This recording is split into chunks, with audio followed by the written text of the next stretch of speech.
Okay. Ya, mtazamaji wangu niko na Mr. Frank hapa, tupo Geita. Panaitwa njia panda ya Mgusu. Geita, yeye amelima nyanya na ni mteja wetu wa siku nyingi. Leo nimefanikiwa kumtembelea shambani kwake. Mr. Frank, karibu katika kipindi chetu. Asante sana. Ndio. Mr. Frank, hebu naomba tuambie afya ya miche toka umechukua. Afya yake unaizungumziaje? Mimi naweza nikasema tu kwamba kwa kweli kampuni la Raha Farm Vegetable ni watu ambao wanajitahidi kufanya kuboresha kwa sababu hii miche toka nimeichukua kutoka Kahama nilipoagiza miche kwa kweli ilikuwa na afya nzuri, na nilipoiweka ile first day ikawa imeshika vizuri.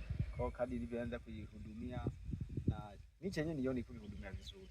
Kwa mimi nilivyozidi kuendelea kuihudumia kwa miche ikazidi kuwa na ubora zaidi, na ndio maana tukiangalia miche mpaka sasa hivi ilivyo imekaa vizuri na ina afya nzuri na inatembea vizuri hapa na wiki hizi mbili. Yaani leo ndio imekwisha wiki mbili. Hii miche tunaiona hii leo ndio imekwisha wiki mbili. Iko vizuri, ina afya.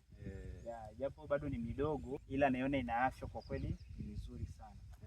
Okay, sasa umeshawahi kupanda miche yetu hapo nyuma, si ndio? Ndio. Hapo awali. Wakulima wengi wamekuwa wakipenda mavuno ya haraka, lakini pia wamekuwa wakipenda miche ambayo inakuwa inawapa matunda mengi. Ndio. Wewe unaizungumziaje miche hii pale unapoifikisha sokoni? Kwa kweli hii miche ambayo tunaitoa kweli miche ambayo kwa kweli kwa mkulima ambaye anahitaji tija, miche ambayo ina support. Kwa sababu miche ambayo inatoka vizuri kwenye shimo, kwenye shina, kwa maana mpaka kukua na inaenda kutoa matunda mazuri, na waga ile production yake inakuwa ni kubwa sana. Uwezo ukakompea na miche ambayo mtu umesea kwenye kitaru, yani inakuwa haina raha yani. Ule ubora maana pale kwenye kitalu cha chini najua changamoto nyingi ambazo nilikuwa nikikutana nazo. Kwa na ubora unakuwa ni tofauti, lakini kwanza inakuwa resistant sana na magonjwa mengi.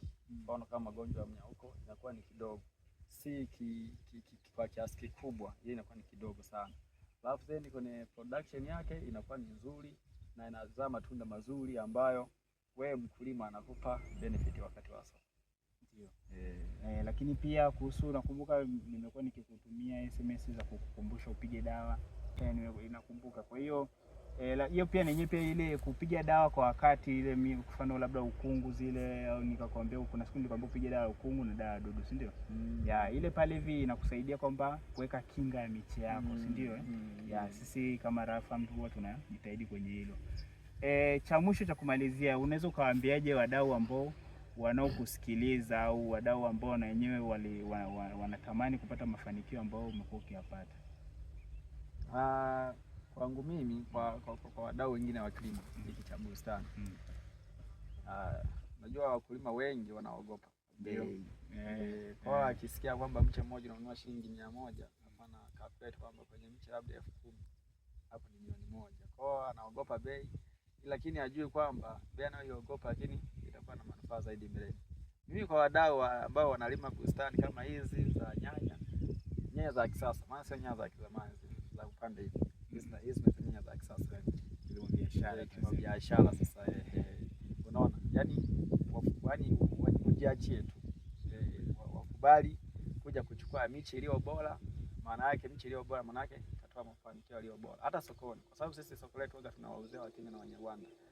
Kwa hata unapoikuta mfano kwa mwezi wa 5 hivi tulitoa tena sokoni, Wakenya na Wanyarwanda walikuwa wanakubali matunda yetu, wanakubali vizuri sana.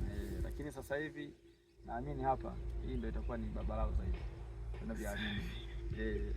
Safi sana.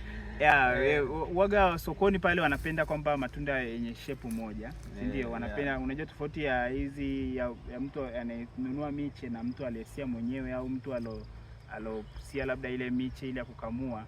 Tofauti ya miche ya hybrid na hiyo ni kwamba kuna utofauti wa yale matunda, si ndio? Lakini hapa matunda yanafika sokoni, matunda yanakuwa level moja, shape moja, si ndio? Kwa hiyo inakusaidia sana kupata soko.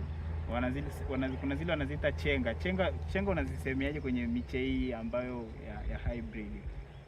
Kwenye miche ya hybrid ukizingatia kanuni na taratibu za kilimo bora, hii miche hauwezi ukapata chenga serious. Yani kama ukipata chenga umeamua wewe mwenyewe kwamba nipate chenga, lakini kuanzia ngazi ya kwanza mpaka ngazi ya mwisho yani zikipishana ni kidogo sana kule juu, matunda yake pishana kidogo sana, lakini ngazi ya kwanza na ya pili na ya tatu na ya nne waga kama the same level.